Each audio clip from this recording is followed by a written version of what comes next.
ইরানের এত মিসাইল হামলার পরও কেন ইসরায়েলে ক্ষয়ক্ষতি কম? এই প্রশ্ন অনেকের মনেই আসে। এর পেছনে মূল কারণগুলো হল: ১. আকাশ প্রতিরক্ষা ব্যবস্থা ইরানের অধিকাংশ মিসাইলগুলোকে আকাশেই ধ্বংস করে দিচ্ছে। ২.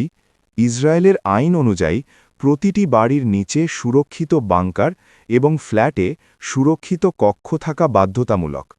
এগুলো এমনভাবে তৈরি করা হয় যে সরাসরি আঘাত ছাড়া এগুলো ভাঙা প্রায় অসম্ভব। এছাড়া রাস্তার মোড়ে মোড়ে পাবলিক শেল্টার তো আছেই।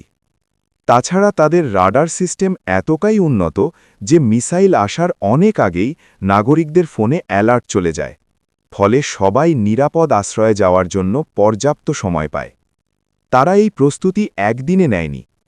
১৯৫১ সাল থেকেই তারা শেল্টার তৈরি শুরু করে।